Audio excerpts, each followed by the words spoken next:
Welcome you all to the Salina Chamber of Commerce, Visit Salina Annex. And my name's Don Weiser, and with the Chamber, I'm on the staff of the Chamber. Really pleased to have our Senator, Jerry Moran, here with us today. We're pleased, Senator, to host this town. Thank you very much for doing that. Good to have you back in Salina, too. We really appreciate that.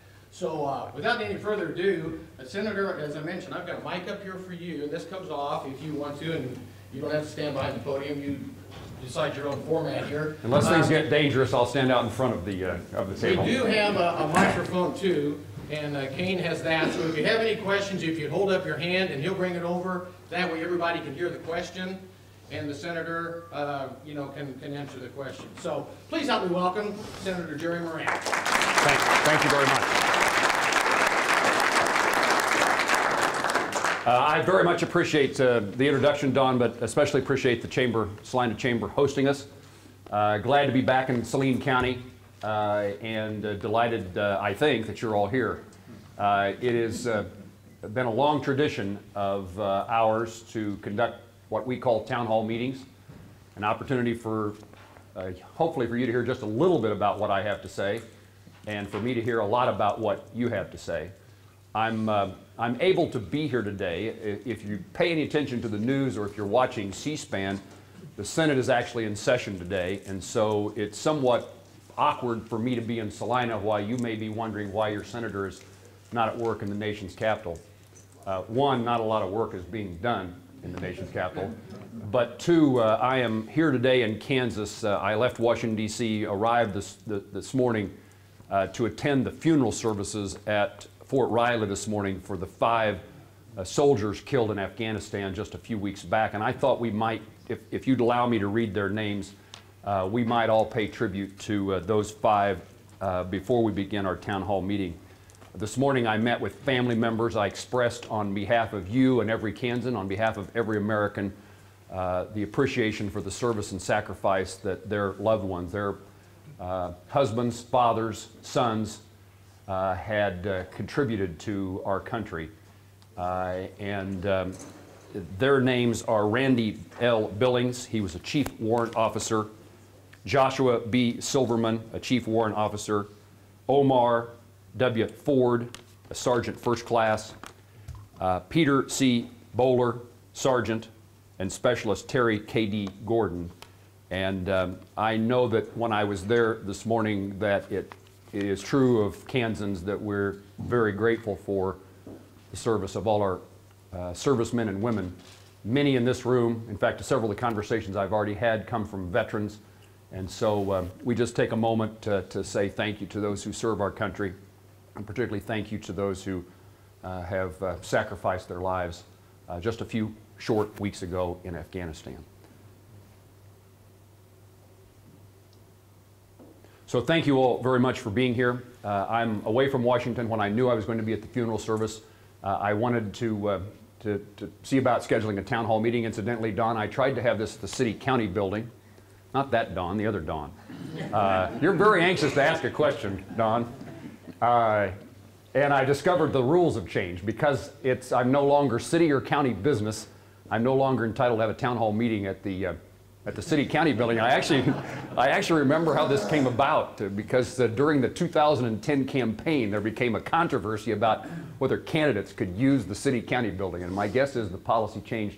I'm delighted to be back here. The last time I was in this building, Dennis Laver's son was receiving his Eagle Scout Award, and glad to be back and appreciate the relationship that I have with Salina and the Salina Chamber. Front and center in Washington, D.C. this week are issues related to unemployment benefits, and I'm happy to have a conversation about people's thoughts in regard to an additional extension of those benefits. The next week, I expect that we will see a set of appropriation bills, perhaps all 12. If that's the case, it hasn't happened since 1994 is the last time that Congress passed 12 appropriation bills, and they all worked their way through the United States Senate and the House of Representatives. We are so far from being functional. We had a budget agreement that was approved by the Congress several weeks ago. Now the Appropriations Committee, particularly the appropriation leaders, are filling in the blanks, trying to determine how to spend the money, your money, within that new budget.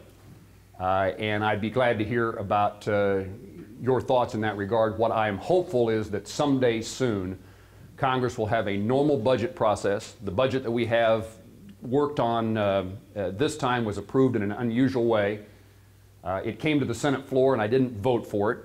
In my view, it spends too much money, but you also could make a lot of complaints about the process. It came to the Senate floor with no ability to offer any amendments or to make any alteration.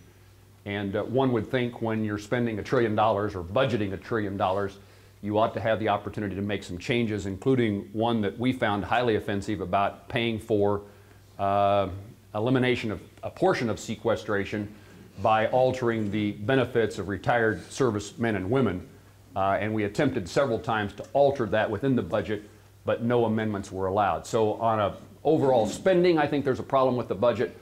But now those numbers have been agreed to, and our job is now to determine what the priorities are within that budget, what our spending priorities should be. And then secondly, it would be great to have a Senate in which you actually get to perform your job as a United States Senator, offering amendments, debating, having a discussion. I was told that since, I think it's since last March, there's been 4 Republican amendments that have been considered on the Senate floor, which is a totally different circumstance than what the Senate was designed to do. And it really, in my view, takes, I don't say this personally about, it's not about my prerogatives, it's about my ability to do things on behalf of Kansans. And it would be great to be operating in the Senate in which we had greater opportunity to influence the outcome of decisions. Rather than me taking any additional time, I'd be glad to take this conversation in whatever direction you'd like for it to go. Don? I've got a microphone for you, sir, so everybody can hear you. Senator, you know that you called me once the curmudgeon of agriculture, so I thought I'd just keep doing it. And I'd have a question to ask you, or did you hear or see in the last couple of weeks something on television or in, I think it was the Wall Street Journal also, there was a small article about a federal person being in a ranch or some farm in Kansas, walking around. The farmer didn't know he was there, and he asked him what he was doing, and he said he was looking at the way that things were here, and that some people may get hurt in machinery and working in a farm. And the farmer looked at him and said, "What are you talking about?" He said, "I work here, and sometimes I get hurt, and sometimes things don't go well." And he said, "Well," and he was from OSHA, and he wanted to, and the talk is in the industry now a little bit that if that's going to happen, that's going to be really terrible. If I bet every man and woman in this room, sometime or another, has cut themselves, got run over by a lawnmower, shut a door on a finger, something. And is that the way it's going to come? We're going to have everybody following everybody else around? I just wanted to ask that question. Tom Tunnell says to say hi also. Don, thank you very much. I did not see if there's a Kansas story, I didn't see it, but what you may be talking about is, and I should never correct you or any other constituent, but I think it's a Nebraska farm. And what happened was that OSHA showed up, ultimately fined a Nebraska farm thousands of dollars, and the law has said since the beginning that farms are not covered under OSHA that have less than 10 employees. And so OSHA is looking for a way around the law. This is not an unusual circumstance in today's Washington, D.C. And what they're saying is that grain handling and grain storage, if you're storing grain on your farm, you no longer qualify as a farm, you're something different, and therefore OSHA can come in and pursue regulations, pursue enforcement. We are front and center on this issue. Senator Johans from Nebraska has taken the lead, but a number of us, a significant number of senators, both Republican and Democrat, have complained to OSHA for their broadening of the scope of their authority beyond what the law says by trying to alter the definition of a family farm with less than 10 employees. And we've also introduced legislation to make clear, once again, what was said in the law long before I was ever in Congress. So it is an issue. This is, in my view, a follow-up to what we saw several years ago when the Department of Labor decided that they were going to prohibit young people from working on farms, including their own families' farms. And so you see this continual encroachment upon agriculture in ways that lack common sense, and in this case, seemingly violate the law. So we're trying to rein in OSHA in regard to farms less than 10 people who work there. Maybe we could cut their budget some. The suggestion was we cut their budget, which is something that we certainly are interested in attempting to do. The difficulty is there are a lot of people in Washington, D.C. who don't understand agriculture, who wouldn't understand this issue. You know, I think we were successful. One of the rare times we were successful in fighting a regulation, the Department of Labor's proposed regulation about young people working on farms, they actually withdrew it. But I think the reason we were successful in getting that accomplished was lots of people from across the country, every state in the nation, weighed in on this issue, and it was right before President Obama's re-election, in which there was a concern about rural America and how it might vote, and I think they got cold political feet. Now we got a commitment from the Secretary of Labor, and the new Secretary of Labor has committed to me that they will not revive this issue again in a new administration. So we think that one's behind us. We've just now got another one with regard to OSHA. But many people, some of you have heard me tell this story, when the Democrats, this is not a partisan statement, but when the Democrats took the majority in the House of Representatives, when I was back in the House, Congresswoman from Connecticut came to me and said, Congressman Moran, I understand that you know and care about agriculture. Please come tell me what's important. Rosa DeLauro is from New Haven, Connecticut. She represents Yale University in the suburbs of New York City that spill over into the state of Connecticut. And she was, during that period of time when the Democrats were in the majority, the most important person when it comes to appropriations of money for agriculture. The good news was she was asking what's important. I went to her office and explained a little bit about the Farm Bill, crop insurance, agricultural research. A few minutes in the conversation, she said, no, that's not what I want to know. Tell me, what does a farmer do? And it's that circumstance that we find ourselves in so many times in which there is no understanding of what we do. The good news is that Rosa DeLauro asked the question. Better news is that I invited her to Kansas. She came. We had different ideas, she and I, about how to do this. My thought was, let's visit a farm along Highway 27. You folks are so far east that you don't know where Highway 27 is, but it runs from Sharon Springs to Elkhart. And I thought this is a perfect place to take a visitor to agriculture, is someplace near Tribune. And her first question was, well, could we just meet at an airport? We ended up in Little River, and we had cheeseburgers and coconut cream pie at Cheryl's Cafe. Kendall Hodson, a local farmer, spent the afternoon with him and his neighboring farmers showing equipment and crops. It's something we all ought to do, and it's not just me. Everybody who has an interest in agriculture in rural America needs to be telling a story about who we are and what we do, because there are a lot of people in important positions who do not know.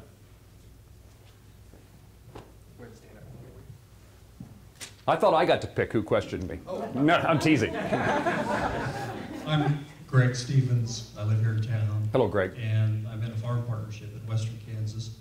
And my question is that I have two questions related to agriculture, since we're talking about it, and this idea that fewer and fewer people are understanding agriculture is, given the Farm Bill is up for discussion, and we've taken out what has been something that's really helped the Farm Bill, and most farm organizations want to see the SNAP program or the food stamp program included. Is there a possibility to get that back in? Where's the Farm Bill stand? Okay. And the other part is people are really interested in food nowadays.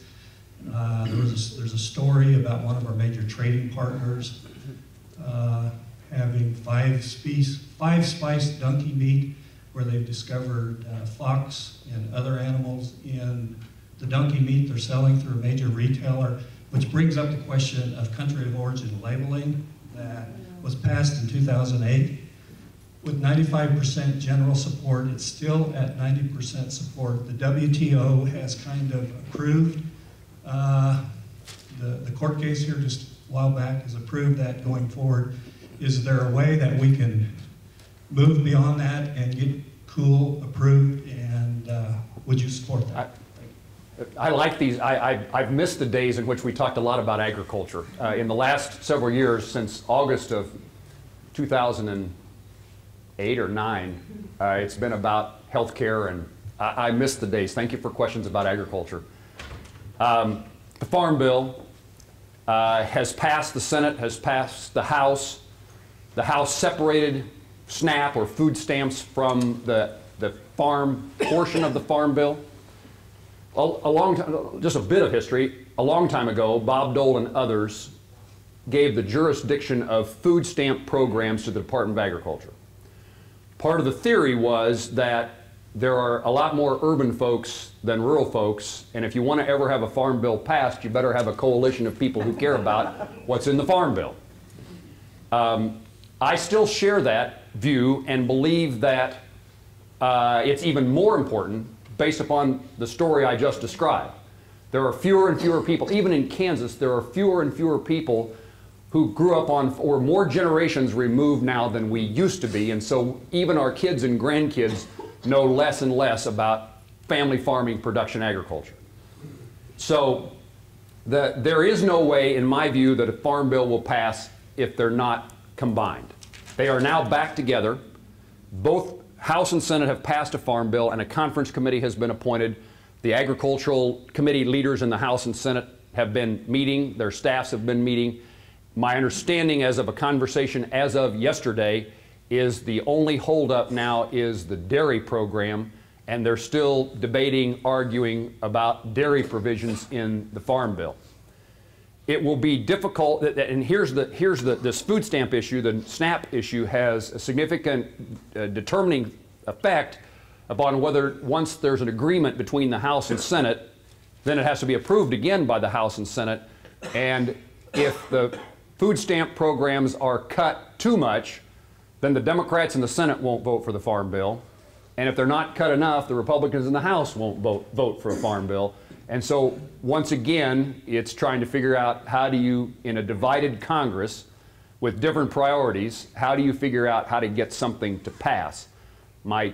I've said this on the air and publicly. I think there will be a Farm Bill. I think it will be done in the next few weeks. I think that the reality is that we're very close, and my guess is that we'll find the kind of right mix. There are probably people in the room who would say these things ought to stand separately, and I've heard that argument. I know there are people who think that in agriculture and outside that these two issues are separate.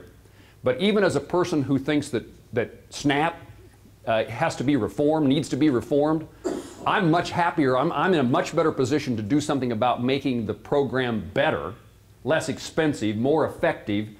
Because I'm an Aggie, I have a greater shot if they're together. If you turn the SNAP program only to people who come from the coast, you'll reduce the chances of somebody that I hope you think has some common sense about these issues to be involved in trying to fix them.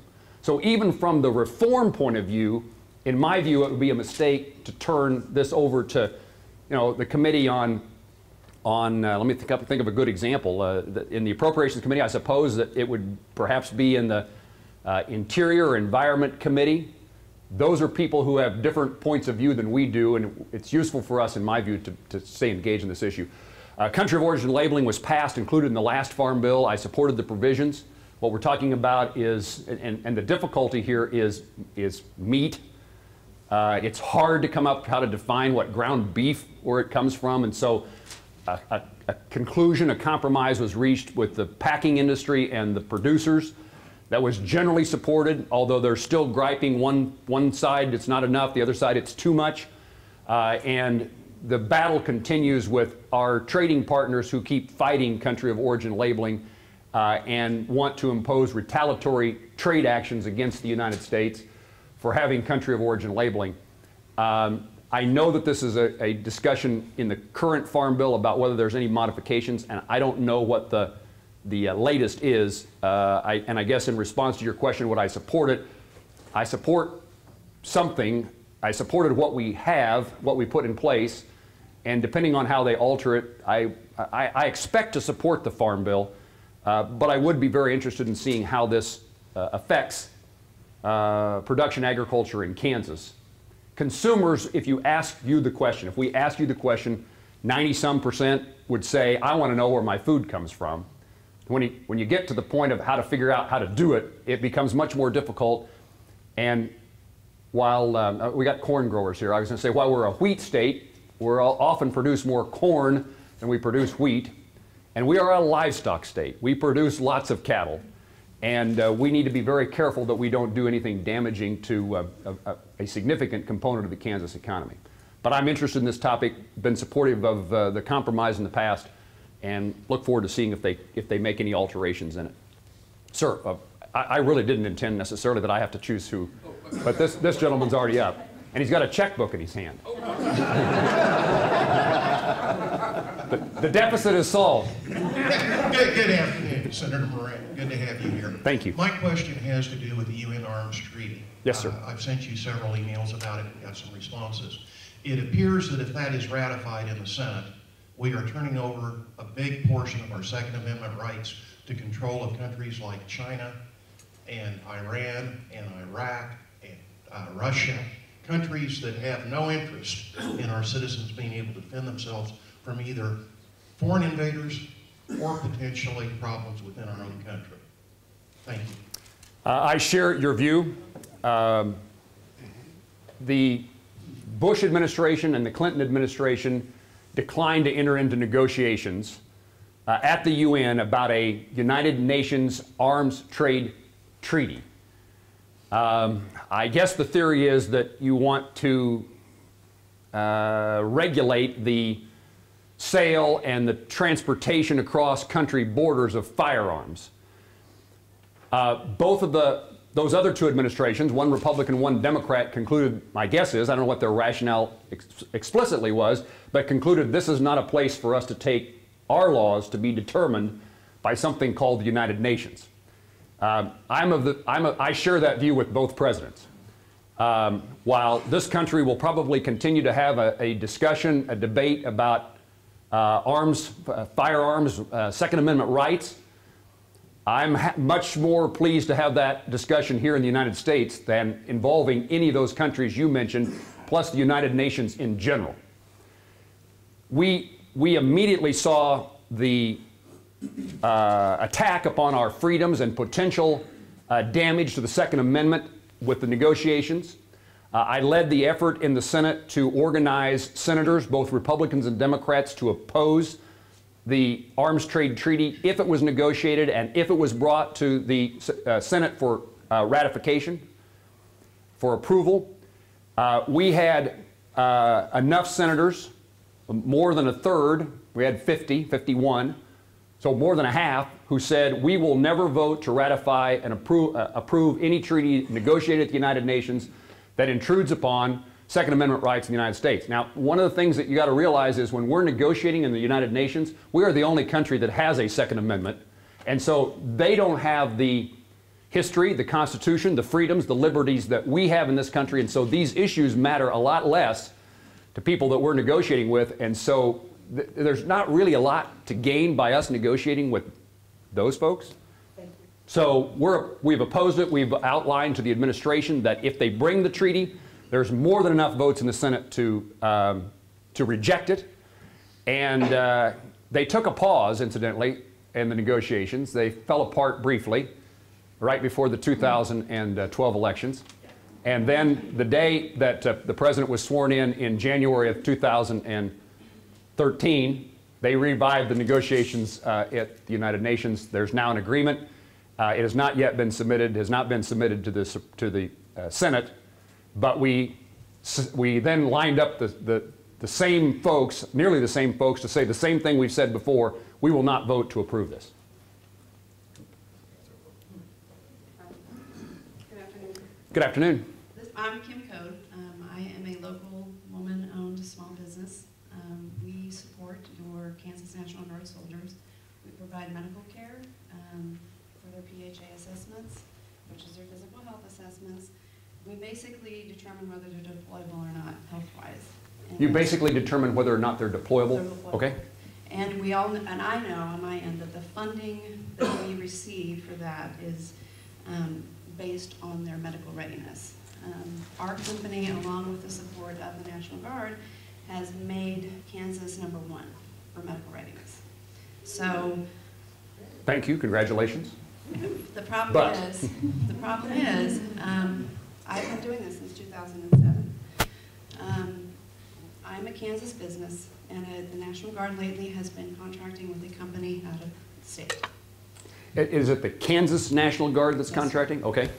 So the contract has been split, and we have always had stellar performance. We always use Kansas licensed people, which legally is supposed to be done. This company has been brought in from out of state, and Command has decided to use that company more often than the Kansas company that has provided them with excellent stellar services. I want to know sorry. your opinion on that, because this company, your company in Kansas, is about to go under because of that. First of all, I would say that, all I know is what you told me, and Right. I've learned over And I would my like the course of opportunity things. to come to your What- office and sit down and talk to you and say, why? I want somebody to look at this. I want somebody to ask the question, why? Because they bring people in here that are not licensed in Kansas. That's illegal. Okay.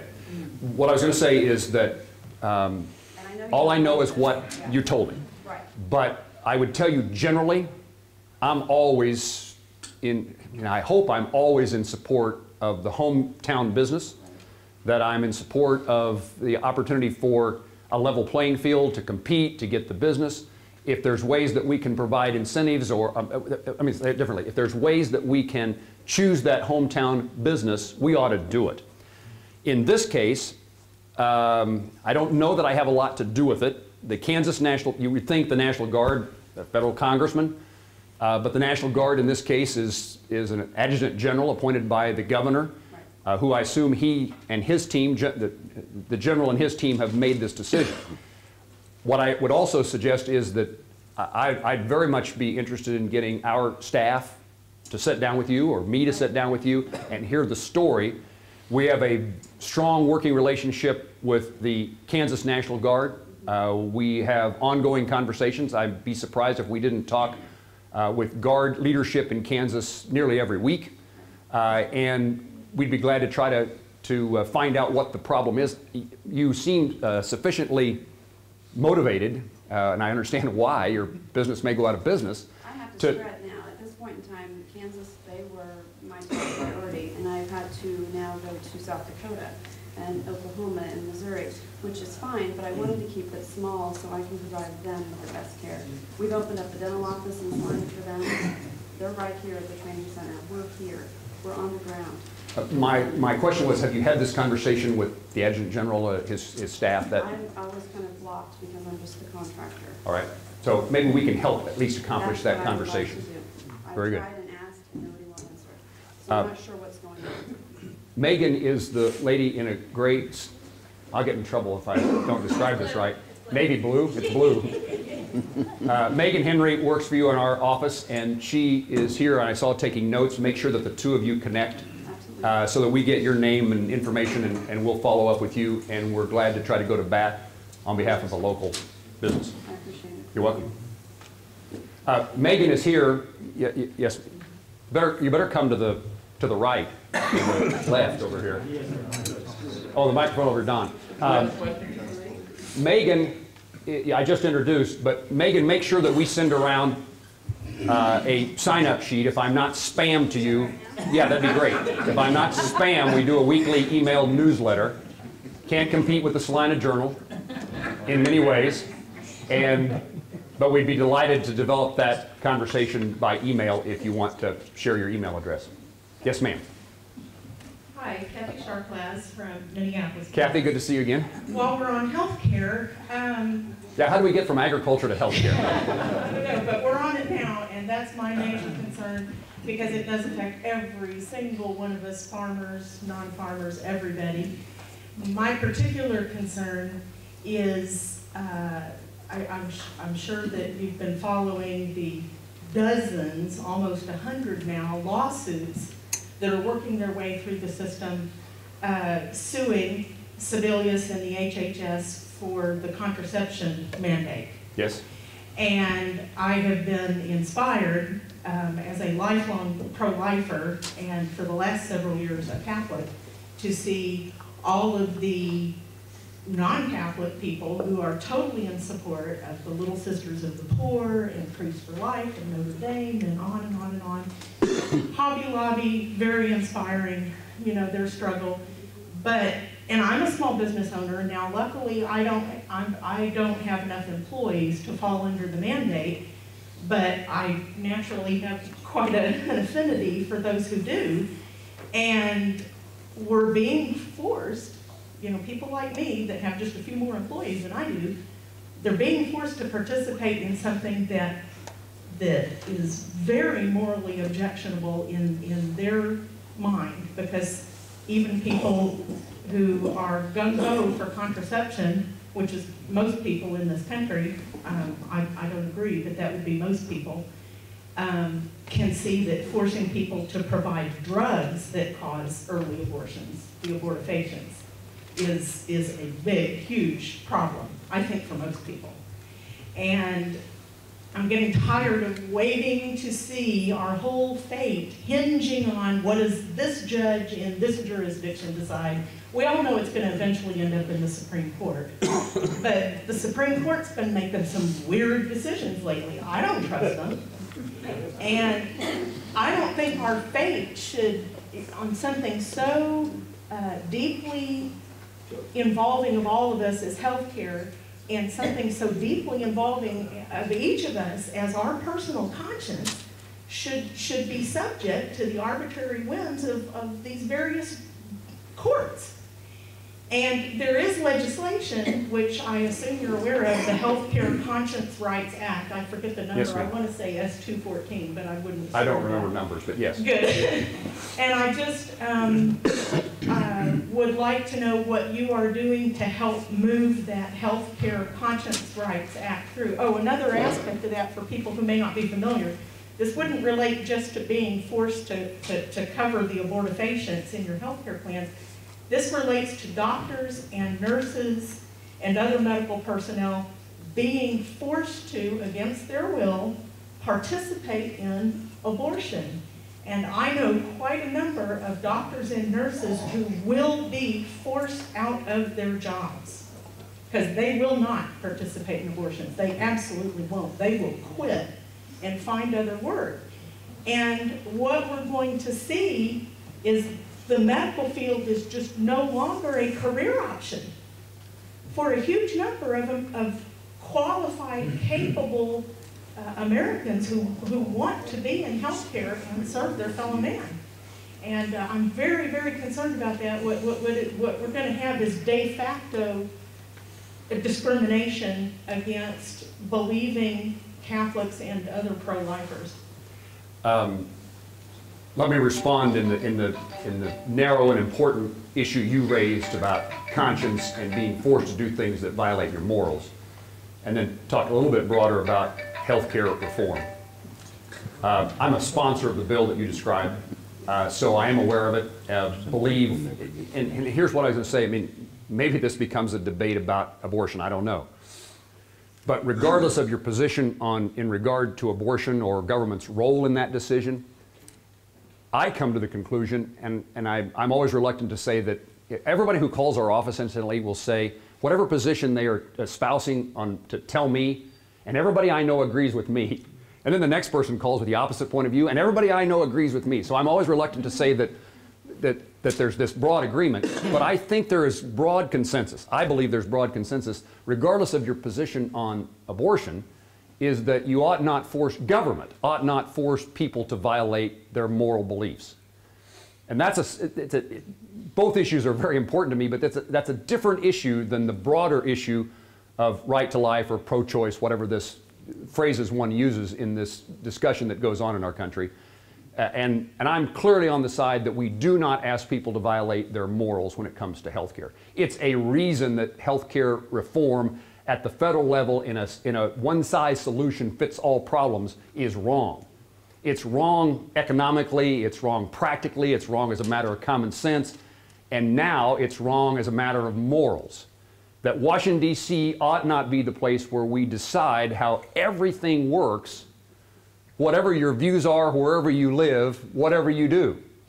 So we are pursuing it. There's an opportunity for prohibitions. We're working to get prohibitions in this funding bill, the appropriations bill that I described, that says you can't force people to do things that violate their morals. And to me, that's the exception that the administration has provided is basically for the church.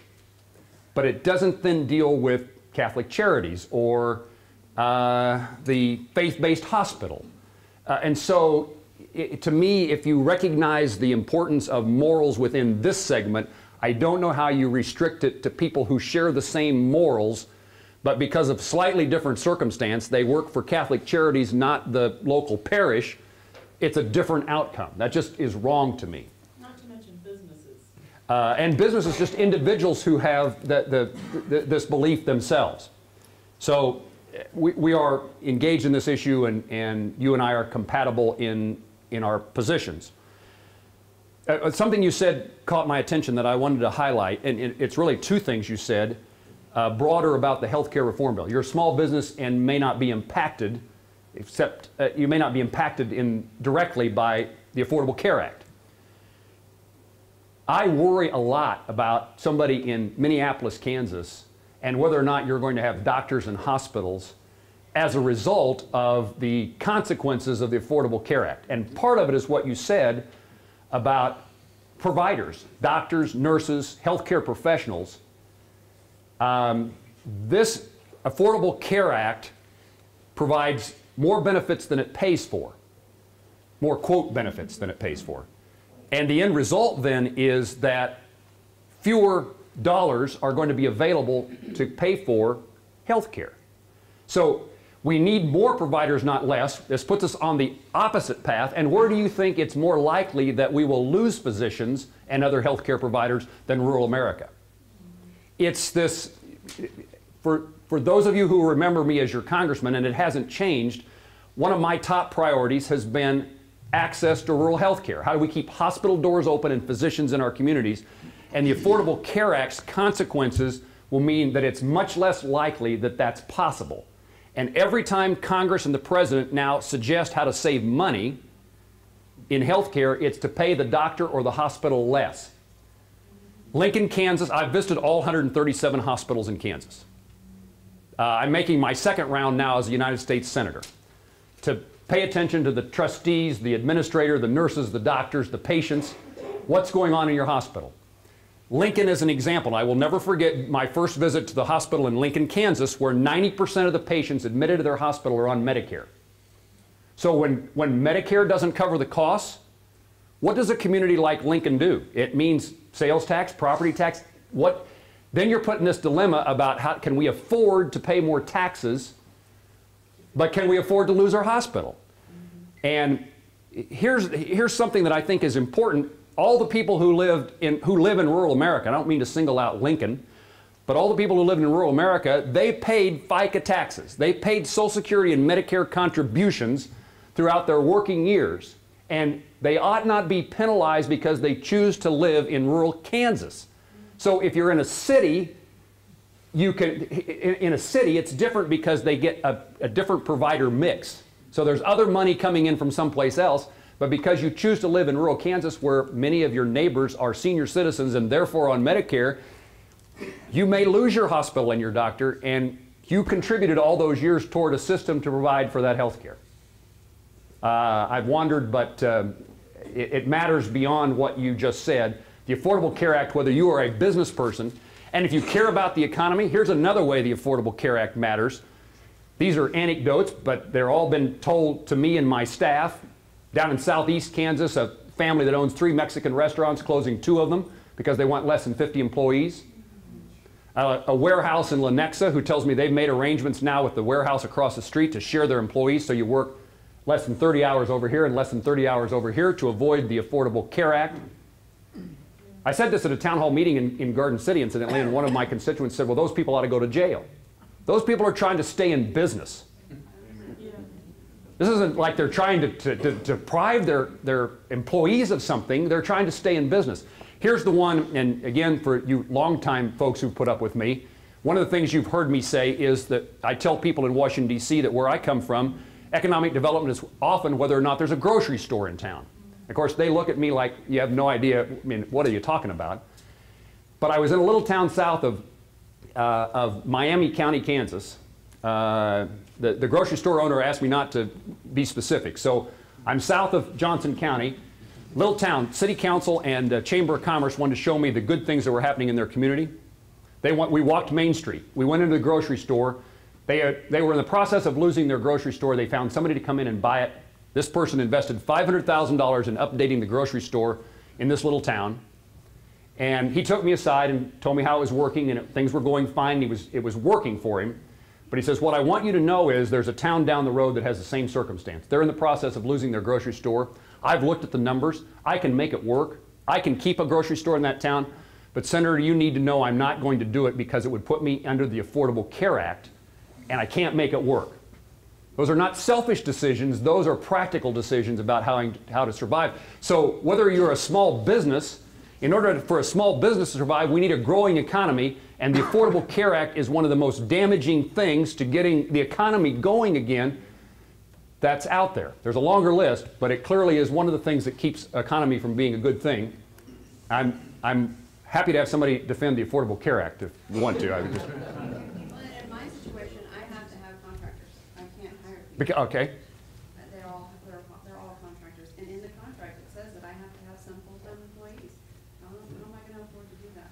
I have 120 people that contract for me in the state of Kansas. All of them are medical professionals, medical or dental professionals, administrative professionals. I can't afford to hire all 120 of them as an employee. I have to contract with them. There are real practical consequences every day. Consequences. So there's tax money that's lost, I guess, in a sense. I don't know how else to work around it without losing my business. We had a conversation the last time I had a town hall meeting here. I'm sorry. Thank you, Senator Jerry Moran, for being here. My number one concern is that the welfare department, people are taking advantage of it. The food stamps program as well as the welfare program. They refuse to work, they take drugs, smoke marijuanas, and all kind of bad stuff. They can peel like they're popping out of pills. What must we have a drug test right here in Kansas for every recipient of welfare and food stamp people? Representative Johnson or anybody want to...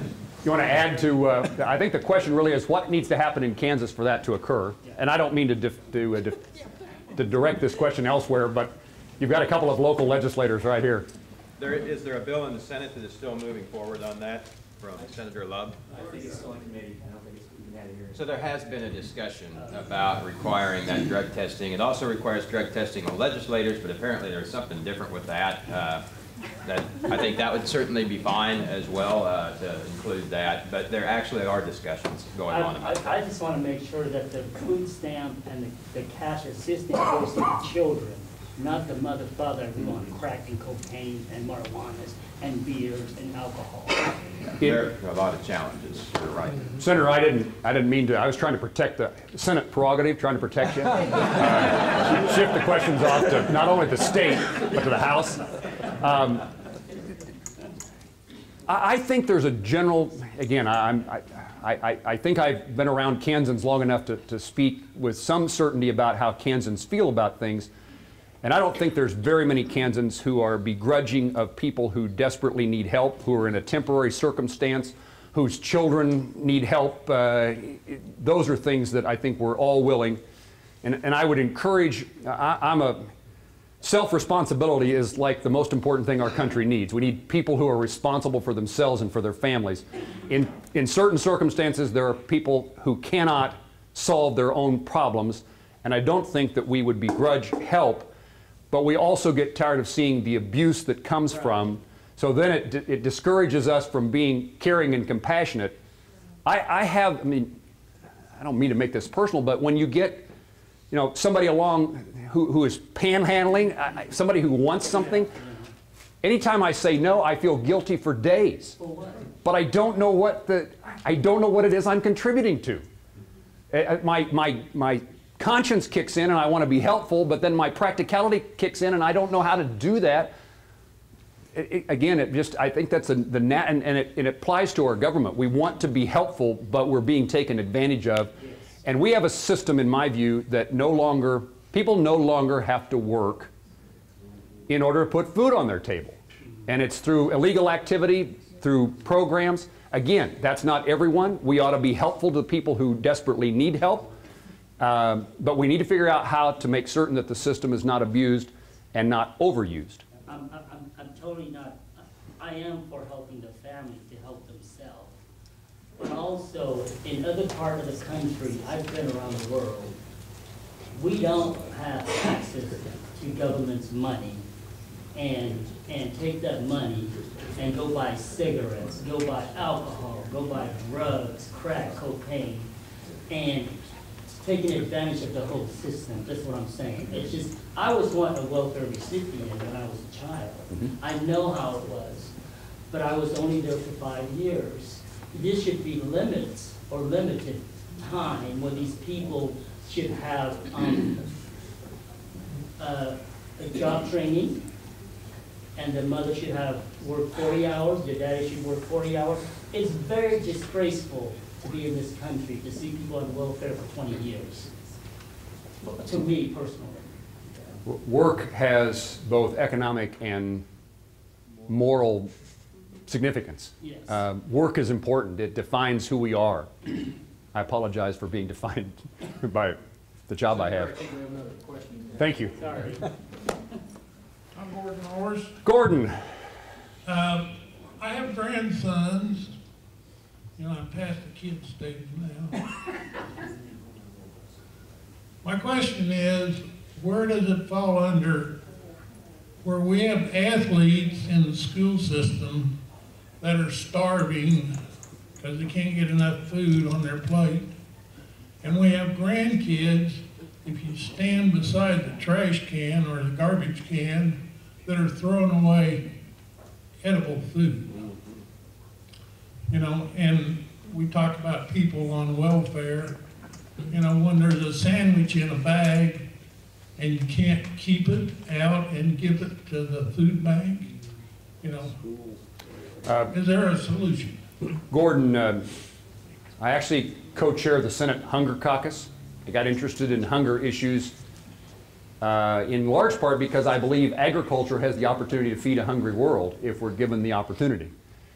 And so I care about these issues. You may be in your first point talking about the Department of Agriculture and their regulations in regard to nutrition programs, the school lunch program. And we actually, again, had some success this week. The Department of Agriculture announced they were modifying. It's an example of one-size solution doesn't fit all circumstances. And so making a decision about what the calorie intake should be in Kansas may be different than what it should be someplace else. If you still have kids who are working on farms, if you still have kids who are in athletics, there is a different, and I actually think that it's very short-sighted to provide meals to kids that they won't eat, because then you end up at the convenience store after school buying stuff that is less healthy than what we were having in our schools before.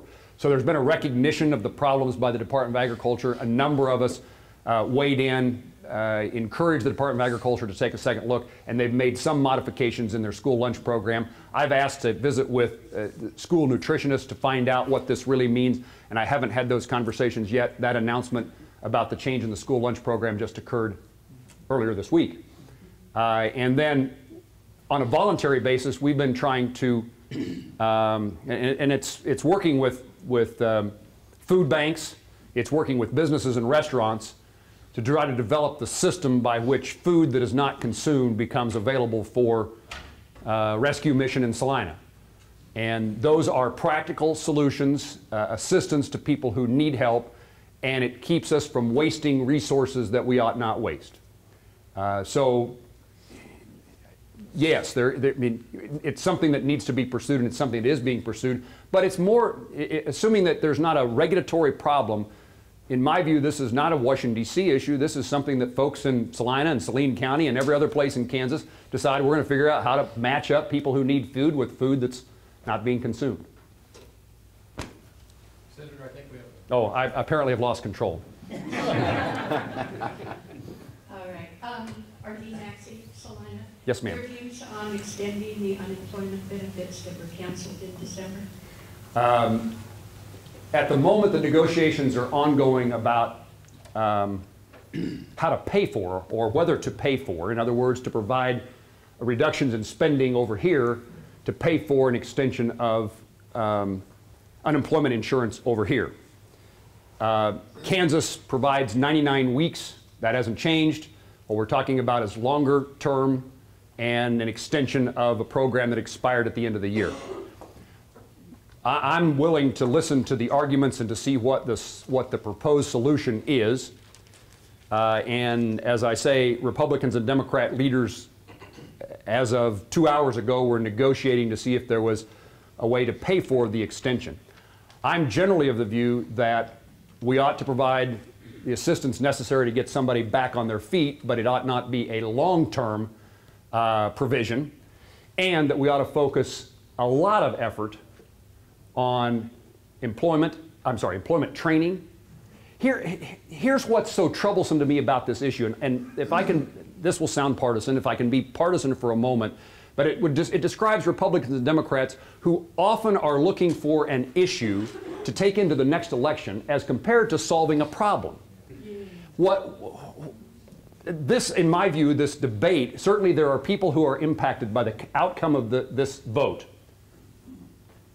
But I'm of the strong suspicion that the reason we're having this vote is that this is about Democrats and Republicans going into the 2014 election and whether or not you are compassionate and caring. And so each side wants to prove one thing or the other, and it's less about solving the problem than it is about posturing the parties for politics.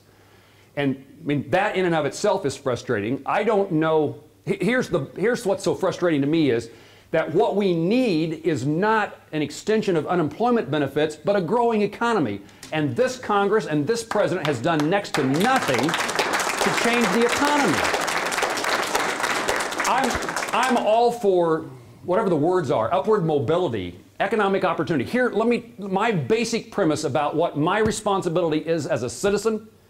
This is what Jerry Moran believes Jerry Moran's responsibility is as a citizen of the United States, and I happen to believe it's true for every one of you in this room. Our job is to pass on a country with freedoms and liberties guaranteed by our Constitution to the next generation of Americans, and to allow every American the opportunity to pursue the American dream. And we are eliminating the opportunity for many to pursue the American dream because of policies or lack of policies in Washington, D.C. The most common conversation I have with Kansans is not about what they want for themselves. It's not so much about give me something. It's Jerry, I'm scared to death for my kids and grandkids. Amen. What's their life going to be like? And we're not doing anything to make certain that I was ready to get out of politics. I may perhaps have wandered from your question. I was ready to get out of politics until I watched our daughter Kelsey walk across the graduation stage and concluded, my gosh, my generation is failing the next, and they're failing them miserably. My parents' generation did a much better job than my generation has done in handing off a country in which the American dream was still alive and well. I'm happy to have a conversation about unemployment benefits, but what I really want to do is see effort that moves this country to the point in which the economy is working again, putting people to work. And I think we're poised to do that, and Washington, D.C. is the problem, not the solution at the moment. It's the uncertainty of the Affordable Care Act, it's the uncertainty of the tax code, it's the uncertainty of the regulatory environment. No person can make a decision about what's going to happen next, and so businesses make decisions not to do anything, they're waiting to see. And the bigger one that we never talk about is, and it's why paying for unemployment benefits is so important, this is a $25 billion that may be spent and may not be offset, just added to the national debt. We'll borrow more money to provide more unemployment benefits. But what's holding back the economy and job creation is the reality that our country's fiscal condition is in such lousy shape that the economy can't grow. And people are worried that we're the next Greece. And so who's going to make decisions to advance their business or their families, to go start a business, to grow a business, and hire people if they don't know whether the country's going to go broke or not? And so I'm very interested in jump-starting the economy, but it's not about spending money. It's getting government out of the way and making decisions so that the economy can grow and people can work and unemployment becomes less important. The economy has been growing up on a yearly basis. The economy is growing again. Very, very slow. This is the slowest. Certainly faster than under the last past. What's the debt? The point that this lady's making is it's growing faster than under the previous administration. I'm not here to argue whether, you know, I think we're beyond the point, in my view, what President Bush did or didn't do. We're in the circumstance that we're in now, and we ought to, while we're growing, we ought to be growing faster than we are. That's Congress's fault. That's what I just said. That's Congress's fault. I agree. Oh, Congress, Congress, not the. I don't agree Congress with approval rating is between 5 and 7%. I know that. And they work 100-some days a year. Not you, Jerry Moran, you're out among people. There's a whole lot of Congress people that don't ever make any rounds. So the point is, where's the wasted money? That's what people think. That's what some people think. We elect them, and then they're there for their career. Where's our immigration bill? My question here that I never got to ask was, SNAP, you're reducing it. 23% of the children in Kansas live in poverty. A lot of SNAP funds go to vets and military families. And all of Congress is supporting military families. And yet we cut SNAP. That doesn't make any sense. It doesn't make any sense. So let's, you know, on the other hand, we're remodeling and adding on at Oak Ridge, Tennessee, to build more and better bombs, at Los Alamos, New Mexico, at Kansas City, Missouri. Can you imagine all of those funds would go into social programs to provide employment, to provide SNAP, to lift people up? I want to lift people up. I'm Christina Meyer, by the way. Yes, ma'am. We know each other. You know me by name. Yes, ma'am. When we have these conversations, I'm reminded of Monsignor Weber, who was my longtime friend and critic in Salina, who was here to talk about to speak on behalf of people who really have no normal voice at a town hall meeting. So I have great regard for people who care about people with less circumstances, and less circumstances than most of us in this room are. I think what I said earlier is still true. We're willing to help people who need help. We need to make certain that the programs are working, directed, and not being taken advantage of. And secondly, what I said earlier, I still hold as true, which is compassion that is more local, more personal, more individual than about a program in Washington, D.C. Is a better way to deliver improving people's lives. We have, I think the number is 47 unemployment programs, workers training programs in Washington, D.C. One would think we could figure out how to do this in a way that is much more beneficial, employs more people, helps more people find training for their jobs than people employed providing the training. So the bureaucracy that comes with things. So the efficiency of the federal government is lousy, and we need to figure out how we do things. And my point is that, and I don't know that, you know, I did say that the Farm Bill is likely they've got to find a way to satisfy Republicans and Democrats, House and Senate. I don't think the issue is so much about the amount of money being spent, although that's a huge deal when you're trillions of dollars in deficit. And incidentally, the solution to the deficit is a growing economy. People working, paying taxes gets us out of this problem. I mean, spending and tax revenues are important, but a growing economy solves many of our country's problems, and we're not doing those things. Sister, thank you. My name is Tracy Weir. Hello, Tracy. I read about a news event that I haven't heard much about lately. About 2 Wednesdays ago, seeds were stolen from a state research facility, and I've heard no follow-up on that. Would you like to comment? Or? The only comment I can make is that I too heard that story on the news. Somebody was charged by the U.S. Attorney in Kansas, somebody in Manhattan involved in agricultural research. If you want to, I'll see what I can find out about it. If you want to share me a contact information with you, and I'll be happy to share what I learned about it. But I don't know anything more than what I was told. Tell me what your concern is. Well, this directly impacts all industries related to wheat. Principally, everybody in this room, if you like bread, research seeds can be multiplied. Just 5 can move into a complete crop within 3 months. And so your point to me, this is a significant... This is a significant event. Okay. It's not just local, it's international too, because, excuse me, if war breaks out in Southeast Asia, food's going to be a commodity. And this is an enabler for war in Southeast Asia. Okay. There's a lady here, and this gentleman back here has been patient, and that gentleman's been raising his hand time and time again. Okay, when you came in at the very beginning, you stated that not much was taking place in Washington, D.C. And that's true. You've been alluding to that through this whole session.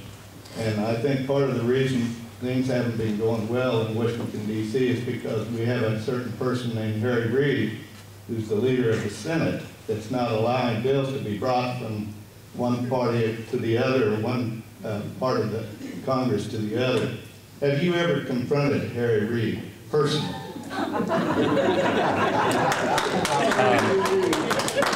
I believe Harry Reid, excuse me for saying this, but I believe Harry Reid has done more to damage the country than the reason for him to even be there. And I'm sorry to have to say that, but it's true. And something needs to be done to where Harry Reid understands how political parties and how the Congress really works, and he's not. And no one's confronting him and bringing him to the attention to the fact that, hey, if something's been brought over here at the House, let's bring something over here to the Senate and get something done. You're making me be more partisan than I had intended. Maybe you need to be, sir. But well, I understand that in the sense that we have a battle to engage in, but I would say that I'm a critic of Republicans and Democrats, so this is not that partisan. But here, let me set the stage for you. I was elected to the United States Senate and went to Washington, D.C. in January of 2011. I raised my hand and swore to abide by the Constitution and to perform my duties faithfully. Amen. A few weeks later, I'm having a conversation on the Senate floor with a senator named Harry Reid. The conversation went like this: Jerry, how do you like the Senate? Leader, I like the Senate. I like the House. I like the Senate better than the House, and I'm grateful to Kansans for giving me the opportunity to try to make a difference here. That was the extent of the conversation, except for his response, which was this: Jerry, you just need to understand nothing is going to happen till after the next election. So I had just fought my way to be elected to the United States Senate. I just had gotten sworn in, and a few weeks later I'm being told, well, we're not going to do anything for the next 2 years. I don't expect to win every battle. I don't expect to always come out on the top. But on your behalf, I ought to have the ability to offer amendments, to give my remarks, to cast my votes. I said this earlier, I need to plant this in my brain, but it's like there's only been 4 Republican amendments made in order in the last year. And so the reason that it's said that we're not going to do anything for the next year is because they are protecting their members from casting votes that will be damaging to them in the next election. And if I cannot, I will cast votes that you, and I've already detected it, that you disagree with. I understand that. It's more fun to be in agreement than not. I prefer people to say thank you for voting that way as compared to, man, you're an idiot. But I understand that's not the job I have. I ought to be able to explain my votes, and you all can decide whether on balance I'm better or worse than somebody else. But I'm not interested in going to Washington, D.C. and having my name on a door and a desk in which we just sit around waiting for the next election to do something. That's why the country is waiting. It's the country that's hurting. Well, and to be more bipartisan, we need to make certain that it's not always our way or nothing. And there may be people in this room, in fact, half the people who call my office will say, you tell Moran not to budge 1 inch. The other half call and say, why can't Jerry work with his colleagues and get something done? And I would guess if we had a conversation in this room, we'd have that same discussion. This will sound political, but both of you are right. There are certain things in which there's virtually no room to budge, if any. But there's a wide array of things that we ought to be trying to solve. And again, I know as a Kansan, I represent a minority. We are not understood. There aren't many of us. And if we don't figure out how to work with people, Rosa DeLaura from Connecticut, there's nothing that we can do by ourselves on our behalf. So it's important for us to work together. And for people who have a different point of view than I do, sister, I believe God made all of us. We are worthy. Every person is worthy of respect. And whether or not we agree or disagree, their opinion has value. Every conversation I have with a person, I try to remind myself I can learn something from this. Am I right? Am I wrong? What are they seeing that I'm not seeing? And so it's not that we're supposed to go there and have this bloody battle every day, but let us offer the amendments, let us come to the Senate floor and make our arguments, and let the votes take place, and then the American people can decide, as compared to, let's wait 2 years to do anything. Now, in the old days, I was of the view that when Congress didn't meet, we were better off. That's a safer country. I'm now of the view that we've done so many damaging things that we need to meet to undo them, that I'm now for government action. It's the kind of action that undoes past action. Sir. Oh, you won't let me call on this guy. Okay. You're going to lose me in about 5 minutes or so. Senator, I have really appreciated over the years your approach in being able to look at the problems and try to figure out how to work with either party or to criticize either party to get something done that really helps people. And I really appreciate that. You know, it deserves a lot of applause and appreciation for it. In terms of 2 things I'd like to mention. My background is in nursing, and particularly in mental health nursing. And I know that some of the drugs that are out there are so virulent that even for most people, one trial of that drug causes them to be addicted. And so if we cut off all benefits and they have to have it, then we're looking for more crime or something else. So any kind of program for them will need to include some kind of incentive for treatment and job training and a total life type of assistance. I mean in terms of mental, moral, physical, spiritual, in order to help them get back to where they probably really would like to be as a productive citizen when they are in their quote right mind. And then for the second point that I'm concerned about is, yes, I am concerned about people being asked to violate their moral convictions in terms of reproductive control, in terms of prevention of pregnancy and so on. There are some people who their health is such that they really endanger themselves and their families if they do become pregnant. And so they need to be able to have birth control. And there are others who live on such a fragile economic basis that adding another child to their family can be devastating. And so we need to keep that balance also. So, and I appreciate your helping to do that. You were very complimentary in your opening remarks, and I could, as I listened to you, were very good about seeing kind of both sides of difficult issues. Yes. I would only respond beyond that to say that mental health is something that's been emphasized. Mental health programs matter. It's more of a, in my view, it's more of a state issue than it is a federal issue, but Our health is not just seeing the physician or being admitted to the hospital. Mental issues have just huge consequences upon people and their families. Thank you. Thank you, sir, for your service. My name is William DeSilvia. I live out in rural Gibson. A few things come to mind listening to everyone here. First thing was Ronald Reagan says that we are never more than a generation away from tyranny. We are there. Number two, Admiral Jeremiah Denton, in his one term as senator, said we can not legislate morality. However, we can never cease to legislate from morality. We've lost sight of that. When the federal government can dictate to a large corporation, Walmart, Rite Aid, Walgreens, whatever, and tell them they must accept a certain level of payment for their medications below their cost, that's wrong. When we interfere, when government mandates to us what our rights are going to be, outside of the delineation of those top 10 Bill of Rights, that's wrong. When we have and allow foreign people to come in here, take advantage of our system, live for years and years on disability benefits, never having paid a dime, that's wrong. I myself, I'm a Kansas licensed RN. I've been a nurse since 1998. By all practical purposes, I should be on disability, but I won't go on it because the minute I get on it, I have severe Crohn's disease. The moment I get on it, then I get to go on Obamacare. Is Obamacare going to cover $5,000 a month for my anti-Crohn's medication? I doubt it.